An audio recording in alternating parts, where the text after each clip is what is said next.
बिस्मिल्लाहिर्रहमानिर्रहीम। अस्सलाम वालेकुम students, welcome to learn and teach by Sidra and जैसे सिद्रा शाहिद। स्टूडेंट्स, आज हम क्लास 9 की बायोलॉजी के चैप्टर नंबर 2 का टॉपिक सेल वॉल पढ़ने जा रहे हैं। देखें, सेल वॉल क्या होती है।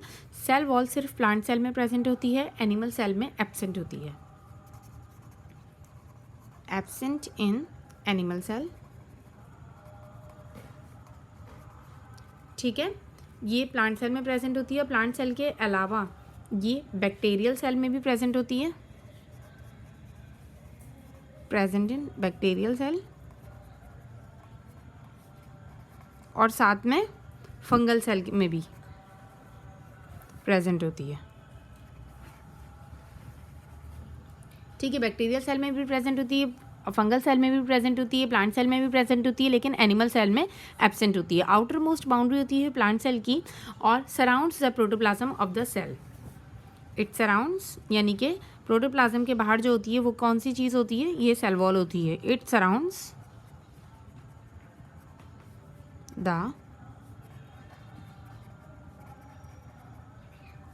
Protoplasm of the plant cell,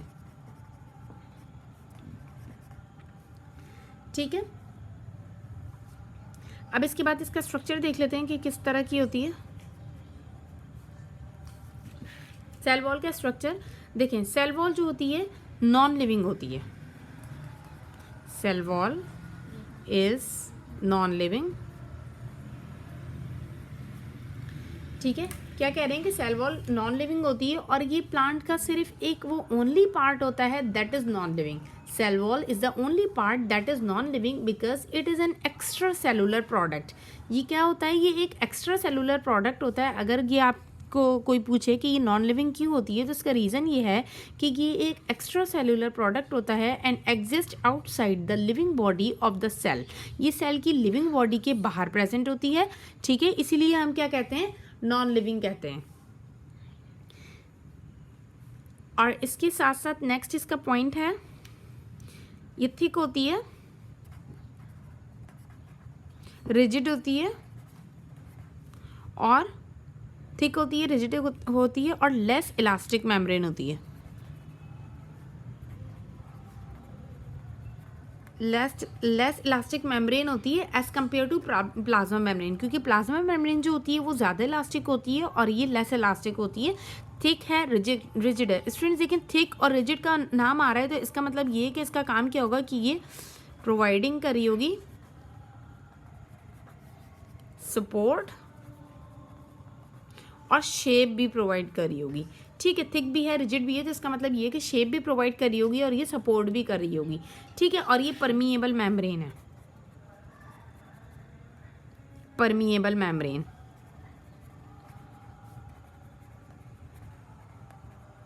permeable membrane का आपको पता होगा कि परमिएबल मेम्ब्रेन कौन सी मेम्ब्रेन्स को कहते हैं। वो मेम्ब्रेन्स होती हैं जो कि अपने अंदर से कुछ चीज़ों, जो कि अपने अंदर से मटेरियल को ट्रांसफ़र करवा सकें, ठीक है, ट्रांसफ़र का काम कर सकें।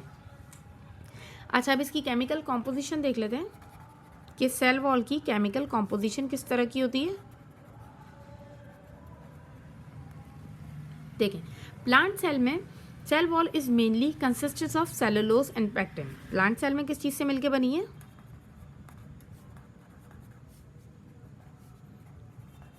Cellulose and pectin. सेलुलोज और पेक्टिन से मिलकर बनी है प्लांट सेल में। बैक्टीरियल सेल की बात की जाए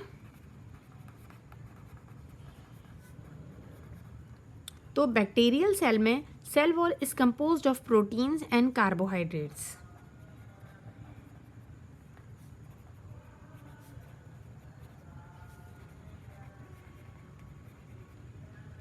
ठीक है।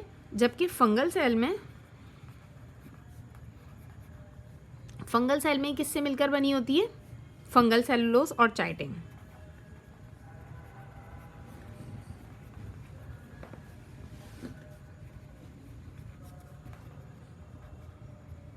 ठीक है। फंगल सेलुलोज और उसके साथ साथ चाइटिन से मिलकर बनी होती है।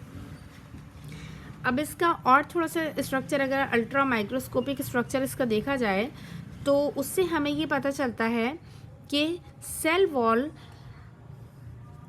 में जो सेलुलोज प्रेजेंट होता है, सेल वॉल में जो सेलुलोज प्रेजेंट होता है वो फाइबर्स की शक्ल बनाता है, जो कि फाइबर्स की फॉर्म में होता है, जो कि अरेंज हुए होते हैं क्रिस क्रॉस मैनर में। क्रिस क्रॉस का मतलब ये कि इस तरीके से भी होंगे, इस तरीके से भी होंगे, ओवरलैपिंग हुई भी होगी ना, ठीक है, ओवरलैपिंग हुई भी होगी। और उसके अंदर, सही है, उसके अंदर these are suspended in the position by cementing substance called calcium pectate या पैक्टिन, ठीक है। मतलब कि ये जो फाइबर्स हैं, अगर हम इनको यूं ही स्प्रेड कर देते, अगर क्रिस क्रॉस मैनर में ये यूं ही लगे हुए होते, तो वो तो अपनी जगह से डीफॉर्म हो जाते हैं। लेकिन इनको डीफॉर्म होने से बचाने के लिए इनको सीमेंट किया गया है किस चीज़ से? पैक्टिन से, ठीक है। ये पैक्टिन, इस पैक्टिन से सीमेंटिंग हुई हुई और फिर उसके बाद ये क्रिस क्रॉस मैनर में लगाया हुआ है, जिससे ये और ज़्यादा रिजिड हो जाता है। अब इसके साथ हम देखते हैं नेक्स्ट में थिकनेस ऑफ सेल वॉल के बारे में देखते हैं। तो थिकनेस ऑफ सेल वॉल जो होती है डिफरेंट सेल्स में डिफरेंट होती है, ठीक है। सेल वॉल की कितनी लेयर्स होती हैं? There are 3 layers of cell wall.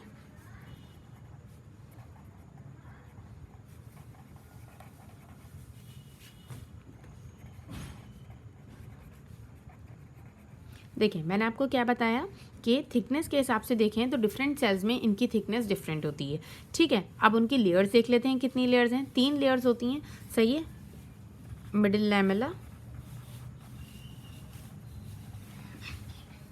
ठीक है। मिडिल लैमेला कौन सी लेयर होती है? Middle lamella is a layer which cements the primary cell walls of 2 neighbouring cells. सही, 2 नेबरिंग सेल्स होते हैं, उनकी जो प्राइमरी वॉल्स होती हैं, 2 नेबरिंग सेल्स हैं, ठीक है, 2 नेबरिंग सेल्स हैं, इनकी जो प्राइमरी वॉल्स होती हैं उनको सीमेंट कौन सी वॉल कर रही होती है? ये मिडिल लैमेला कर रही होती है, ठीक है। अब इसके बाद दूसरी आती है हमारे पास प्राइमरी वॉल। नंबर 1 पे ये हो गई, नंबर 2 पे हो गई प्राइमरी वॉल, ठीक है। प्राइमरी वॉल जो होती है, प्राइमरी वॉल का क्या काम होता है? It is the first wall of plant cell.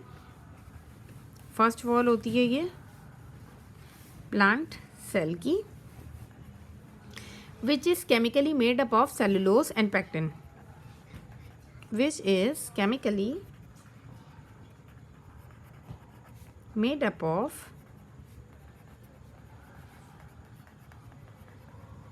cellulose and pectin and sometimes lignin। कभी कभी इसमें लिग्निन भी शामिल होता है कुछ सेल्स में, और लिग्निन के अलावा भी कुछ चीज़ें होती हैं। अच्छा, कुछ सेल्स की बात की जाए तो नंबर 3 पर जो है वो सेकेंडरी वॉल है। और सेकेंडरी वॉल क्या होती है? ये कंपैरेटिवली थिकर होती है देन प्राइमरी वॉल, ठीक है। ये कंपैरेटिवली थिकर होती है, लोकेटेड होती है, located between the primary wall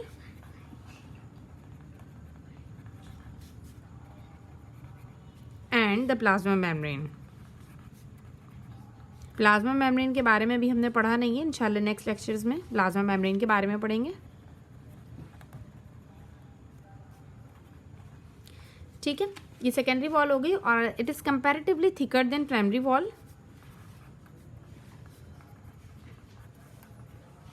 comparatively thicker than primary wall.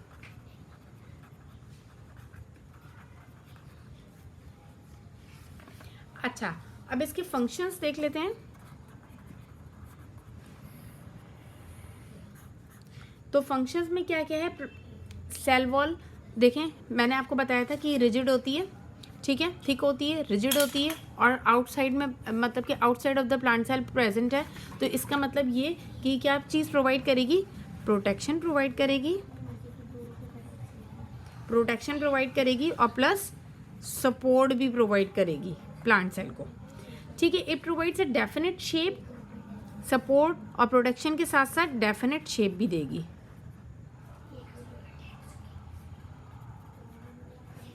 और रिजिडिटी टू द सेल भी, plus rigidity to the cell. अच्छा, it performs the functions of transport. Of material. कहा था ना कि परमिएबल है, इसकी कैरेक्टरिस्टिक्स जब हम पढ़ रहे थे कि इसके क्या क्या हैं, मैंने यहाँ पे कहीं ये रहा परमिएबल मेम्ब्रेन के बारे में भी बताया था। तो परमिएबल मेम्ब्रेन का मतलब ये कि ये ट्रांसपोर्ट का काम भी करेगी। It performs the function of transporting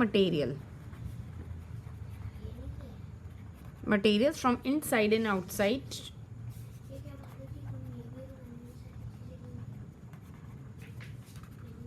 and outside। ठीक है स्टूडेंट्स, अगर सेल वॉल के बारे में आपको इसके अलावा कोई चीज़ समझ में नहीं आ रही हो या इसके अलावा किसी और भी टॉपिक के बारे में आपको कुछ समझ में ना आ रहा हो तो काइंडली प्लीज़ मुझे बताइए। और अगर आपने मेरा चैनल सब्सक्राइब नहीं किया है तो काइंडली मेरे चैनल को सब्सक्राइब कीजिए। अल्लाह हाफिज़।